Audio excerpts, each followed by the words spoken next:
The kid shook his head and spat. "We'd like to thank Jeremy for volunteering for this demonstration." E stood. He picked up the mood ring and set it humming, much louder this time. I could feel it in my teeth. "Jeremy, your dad is watching, so try to put on a good show for him. I'm very excited that you were able to help us out." "Where is my dad?"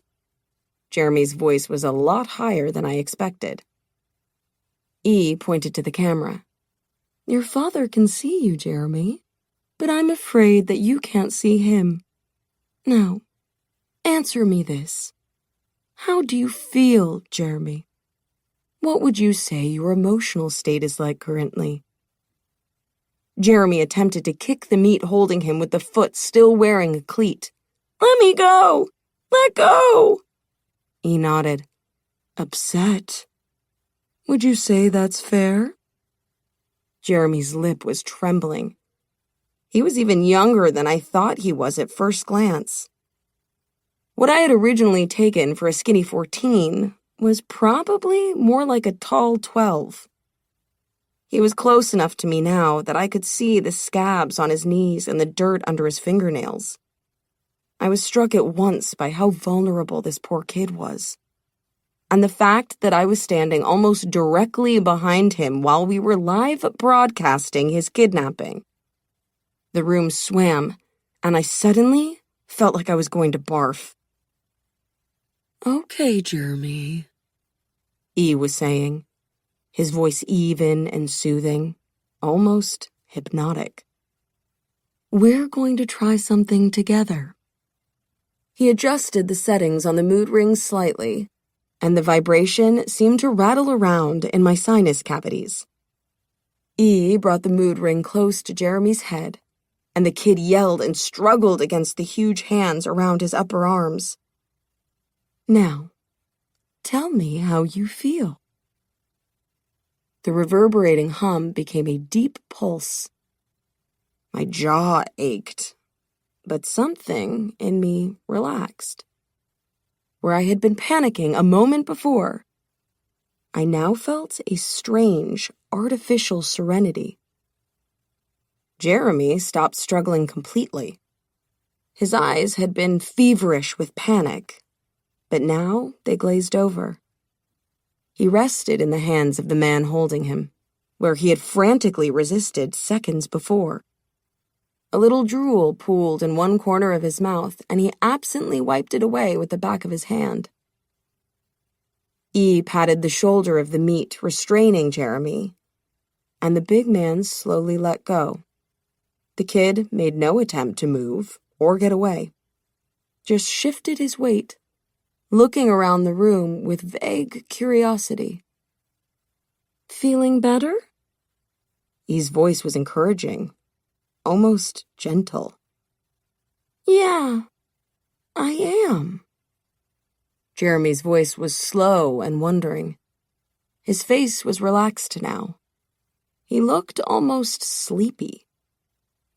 "I'm glad to hear that, Jeremy." E gestured for the boy to join him behind the desk.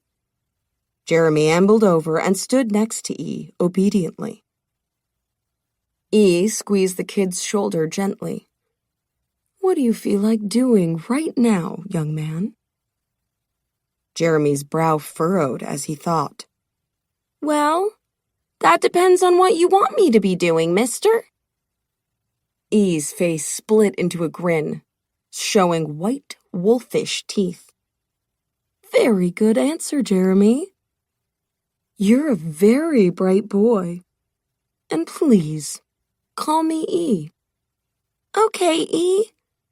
"That's perfect.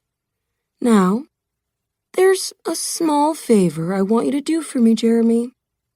Would you like to help me out?" At the prospect of being given something to do, Jeremy's face lit up. The boy nodded, a deep swoop of his head. "Sure!" "Wonderful." E made a demanding gesture toward one of his bodyguards, who reached into the tactical messenger bag he held and produced a long, rectangular box. It was heavy and closed with a latch, not unlike a jewel case for a necklace, but larger. E took it eagerly and laid the box on the desk between him and Jeremy, who was watching the exchange, calm and intent. E turned to me then. "Hold this," he said, so casually, and handed the mood ring to me. I held up my hands to fend it off, but he calmly took my wrists and curled my fingers around the handle of the device. I could feel the weird pulse that it was emitting become dampened, like a current was passing through my body. But I was safely grounded now, letting it pass through. "Keep it close to his head," he said conversationally. "Works better that way." My arms shook, but I held it, gritting my teeth against the weird keening and wondering if this meant I was going to jail. He rested one of his free hands gently on Jeremy's back, between his shoulder blades. He lifted his head and directly addressed the camera. "As you can all see, young Jeremy here is terribly obedient and open to suggestion." Jeremy looked at him adoringly, and E smiled. "By the time we're done with this demonstration, I bet you're all going to want one yourselves." He laughed at his own joke. He raised his other hand, as though being sworn in. "I would like to assure everyone watching that Jeremy won't be suffering any ill effects from the mood ring. At least, not at this setting." He tilted his head to one side. "I can't say the same is true for what he might do under its influence, however." E turned his attention back to Jeremy. "Now, are you right or left-handed?" "Left, E." "A lefty? Me too." "Okay, in that case, lay your right hand on the desk nice and flat." "Like this?" "Move over a teeny bit, so the camera can get a better angle." "Yes, perfect. Great job." Jeremy's hand looked very small and dirty on the polished surface of the desk. E opened the long box in front of them, and I sucked in a breath sharply between my lips and teeth. "Now take this. Be careful. It's heavier than you'd expect." He placed a cleaver in Jeremy's left hand. The boy bobbed the blade in his hand for a moment, testing the weight. "It is heavy." His voice was so calm and curious. "Do you have a good grip on it?" "Got it." "Great. Now, I would like you to cut off the tip of the little finger on your right hand, just the tip now, to complete the demonstration. That would be very helpful." "Sure thing, E." Jeremy shifted his weight and planted his feet a bit more firmly, getting a slightly more secure grip on the cleaver. He spread his fingers farther apart. He raised the cleaver a little higher and wiggled back and forth, concentrating, like a cat preparing to pounce.